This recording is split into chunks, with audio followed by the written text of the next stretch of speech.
Welcome back, guys, to Tabletop News. In this series, we go over week by week all the news that's been happening on the tabletop gaming world, and this one is no different. We've got some exciting stuff for you.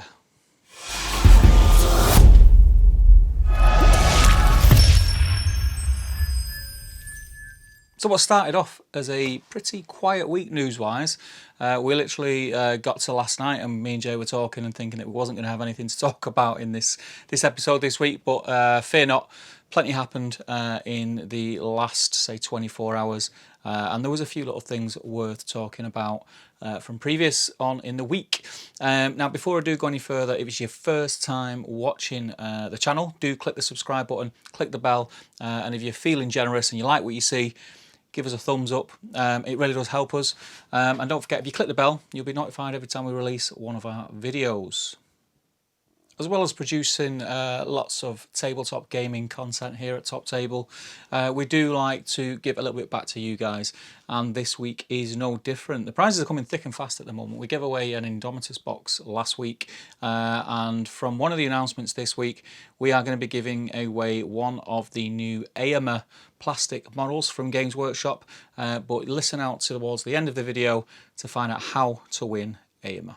One of the bigger stories and one of the more sad stories this week was the news that Steamforged Games are discontinuing or should stop producing and stop supporting their initial game of Guildball. Now, Guildball and Steamforged Games, for me personally, and I think a lot of other people out there, they go hand in hand. It's how I first heard about Steamforged. I think it was Steamforged's first game. I've got friends who work at Steamforged. Jay used to work for Steamforged, and it was a bit of a shock, really. It came out of the blue, and there's been a bit of a backlash in the community. A lot of people are not happy at all. I mean, it's totally understandable. People invest a lot of time, effort, and finances into these games, and I think it was the manner of which that the plug was pulled. I don't think anyone's seen it coming, really. And then also on top of that, the way the news was delivered. I've not seen it personally, but from what I can make out from just reading the posts online, it wasn't done very, very well. Now, I like to think that I'm a fair person and I'm pretty down to earth. My feet are firmly on the ground, and I can understand things don't happen for no reason whatsoever. So there was obviously a good reason for Steamforged to pull the plug on Guildball. Now, the problem we have, like I've mentioned, I think is the way that it was delivered. People are just really up in arms about the fact that it seems to be that the company blamed the community for the pulling of the support for the game, which, again, you know, please comment below, correct me if I'm wrong. I always thought that the Guildball community was a very, very strong community. Their event calendar was very strong. Jay run Vengeance, which was absolutely huge, and people were screaming out for tickets. He couldn't sell enough tickets. Tickets would sell out in an hour. He'd have to put on 2 events to sort of appease the people who weren't able to get a ticket, and then even then there was a waiting list. And from the things that I've heard, that other events would sell out, and you know, it was a very active community and active tournament scene. I'm regurgitating information that I have picked up on the internet. I don't or have any knowledge of what goes on behind the scenes in Steamforged, but like I said, there must have been a reason, and maybe in the coming weeks we will see Steamforged address some of the grievances that people have had, maybe clear up a few things that were said and maybe misconstrued. I hope that's the case. Knowing the guys at Steamforged, I honestly don't think they would have set out to annoy anyone or light a fuse for something that would blow up in the face. I do hope that's the case. I'm sure we will find out very, very soon. Now, going forward, one thing I can say, I don't play Guildball. It's a system that interested me at the beginning. It was just something that never really grabbed hold of me. It's a good game. I have played a few games, and it is a good, fun game. It got just a little bit too deep and a bit too technical for me. I think it's one of the games that unless you're on it like constantly, and you keep up with the releases and you keep up with the rules changes, you can quite easily fall by the wayside and just not be able to compete. It's a very competitive game. One thing that could happen is a similar thing that's happened to a lot of other games. Namely, I'll go over to GW, to their specialist games. You know, your Mordheims, your Warhammer Fantasy Battle. Middle Earth at one stage was pretty much in this situation. There wasn't much support. The community itself could carry this game on. There's no reason why it can't. If they're happy with the rule set, they're happy with how things are, they could carry this on. They could set up a committee that approves or disapproves profiles, new teams, etc, etc. Who knows what will happen, but it's going to be worth keeping an eye on, and it is just a great shame. I do feel sorry for a lot of Guildball players. I've got a lot of friends who play Guildball, and yeah, it was a bit of a shock. So that was the bad news for this week. Let's move on to the exciting, cool stuff. Let's move over to GW and their pre-releases, because there's quite a lot to get through this week. So Beastgrave's seen the release of 2 factions. There was, let's have a look at my sheet, Morgoth's Crushers, Orcs, massive big hulking things. The models look fantastic. I really like Orc models, always have, always will. I think GW, the aesthetic they create with Orcs is fantastic. Really, really like it. They come with a load of new rules and cards. And obviously they're the kind of army that will brutally smash you up and throw you around the place. So do check that out. One of the other things that they released, the other side, was Morgways Blade Coven, I think that's how you pronounce it. And these are like witch elves. Very, very cool. One of them, from what I've seen on the image, which will be up on the screen somewhere, he's like half snake, half serpent. Looks really cool. Lots of bladed weapons and just cool weapons. Really nice models, as you'd expect from Games Workshop. But these are like extra special. Do check those models out. Again, they come with all their own cards and rules and things like that, and I think they're a little bit sneaky and have a bit more finesse than the Orcs. But that's exciting stuff for anyone who plays Beastgrave. For people who like their books from the Black Library, we have the Buried Dagger, Divination, and the new crime anthology, No Good Men. So do check those out online. Again, I will put a link below to the Warhammer community page where you can get all your links to go and pre-order all these things. So if you're into your Black Library releases, then do check those out. House of Blades, the new plastic expansion for Necromunda. It's also going up for pre-order. It includes Death Maidens, Wild Runners, and their pets, the Phalanx. Again, the models are absolutely stunning, and Necromunda is a game which I am yet to actually play. I've had one eye on it for a long, long time. Friend of the channel, Mr. Matt Woods. We've been talking to each other and saying that we really want to sort of get some Necromunda games under our belt. It's the kind of game that really does appeal to me, terrain-wise, and the model's just cool. The idea of just building like a little gang, and it's kind of like a skirmish, and you're running around sort of the sewers of the futuristic setting just really does sort of reach out to me. So I will be playing Necromunda at some point, and no doubt if I do, you will see something on the channel or on our Facebook group. As well as the House of Blades, we got a new gang, the Slave Ogrins. These are huge, bulky, big things, as you can expect with the fact that they're Ogrins. Apparently you can add 1 or 2 of them to your existing gangs, or you can have them as a freestanding gang in themselves, which is very, very cool. Again, pretty much just saying what I said about the other stuff. The models are fantastic. I don't think I've said anything other than the models are fantastic about GW models for a long, long time, which is testament to the sculptors there. They're doing a fantastic job, so keep that up, and do check their models out because they're really, really good. So as well as new cool minis, you get 4 new card decks and 2 sets of dice as well for Necromunda, and that is the extent of the Necromunda pre-orders this week, so do go and have a look at those. The dice are really nice. I've got a thing for that. I don't play the game, and I was looking at the dice and thinking, oh, they're nice. On to Aeronautica Imperialis. I always struggle saying that. They have released the Avenger Strike Fighter Squadron. Very, very cool.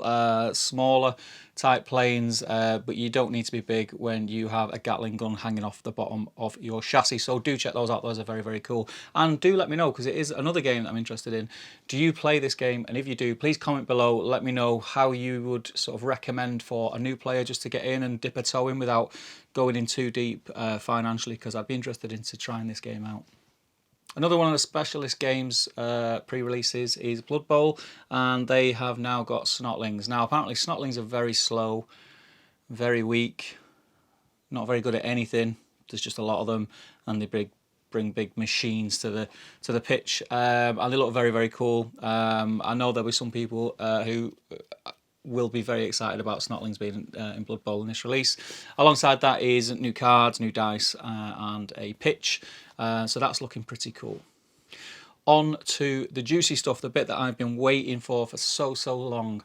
Middle-earth strategy battle game pre-orders. So, after the announcement last week of the pre-order of the Keeper of the Dungeons, who went up for actual pre-order on Friday just gone, they have now announced that pre-orders will be going up for the new plastic EOMER model and the Best of White Dwarf book, which is pretty amazing. So, the EOMER model, it is probably, I think, the first model which has so many options. The amount of options, different heads, different weapons, different arms. You could have 2 packs, build them, and make the model look totally different to each other, which is fantastic. I love all that kind of stuff. I love converting and things like that. I don't know whether I'm going to get multiple kits to have multiple builds, but that means painting multiple EOMERs, or I'm going to try and magnetize. But I'm very excited for this kit to come out. There's a lot of people in the community who've been sort of itching for this new EOMER. It was announced pre-lockdown, pre-COVID. We thought we were going to get it earlier in the year, and now finally we can get our hands on this amazing looking kit, so it's going to be fantastic. And the Best of White Dwarf book is a very exciting book. It's got scenarios in it, it's got battle reports in it, it's got painting guides in it, it's got everything you could think in it. Basically, it's what it says on the tin. It's the Best of White Dwarf, so it's articles from the past year or so, the best articles for Middle-earth strategy battle game, all packed into one publication. This is the kind of book that really sort of gets my juices flowing. I kind of prefer this to a lot of the other books, but it's a big thumbs up from me. I knew it was going to be released with EOMER. Don't ask me how I know. I haven't got any background information. I just had a feeling in my gut that we were going to get EOMER and the Best of White Dwarf in one hit. I think the next announcement for Middle-earth strategy battle game will be the Quest of the Ringbearer and the Ranger Captains, which we have seen, which is very, very exciting, because as soon as the Quest for the Ringbearer book is in our hands and we get to have a look at it, we're going to hopefully see new profiles, new models. It's all very, very exciting. So I predict Quest for the Ringbearer will be the back end of the month up for pre-order, along with them 2 new Ranger Captains, which are pretty cool.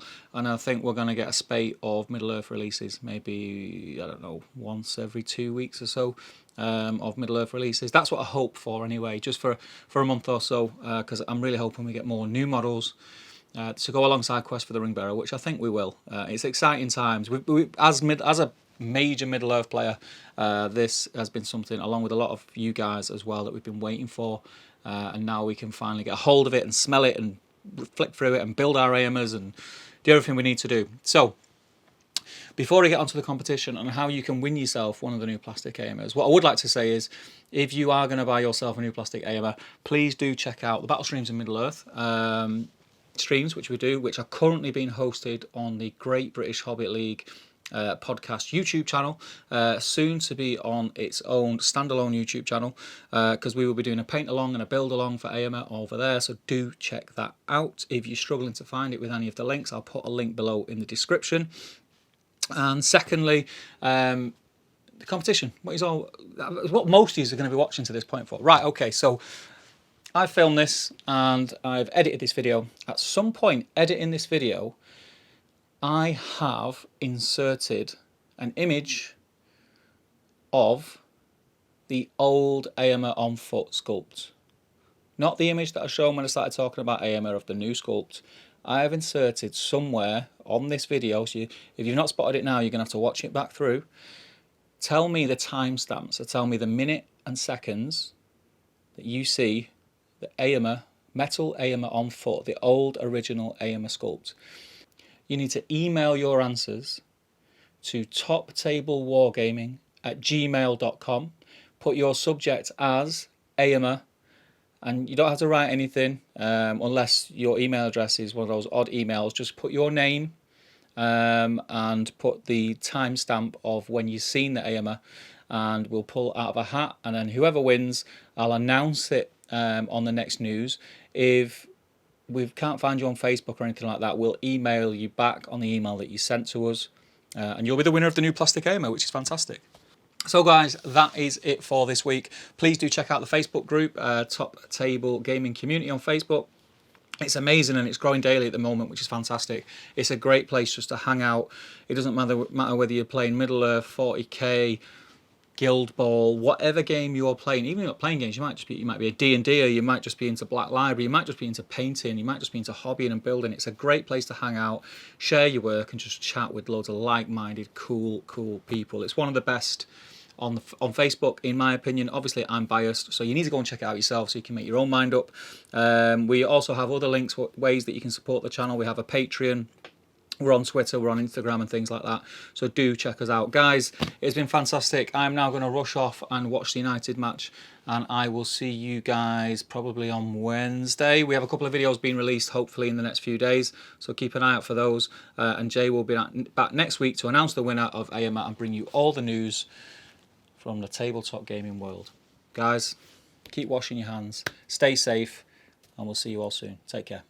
Thank you for watching this video. We hope you've enjoyed it. Here at Top Table Gaming, we love bringing you content that you are going to enjoy. So don't forget, check out everything else on the channel. Have a bit of a look around before you disappear and watch your next video. We've got everything from unboxings, product reviews, battle reports, and everything else in between. So do have a good look around. Now, I do want to, before we carry on, give a huge shout out to our patrons, which you should be able to see on screen. Without them, we couldn't do any of this.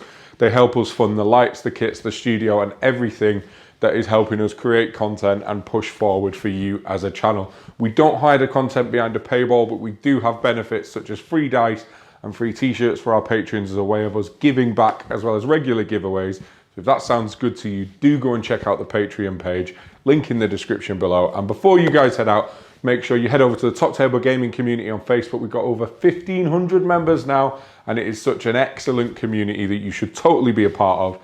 Check out these videos on screen now, and until next time, enjoy your hobby.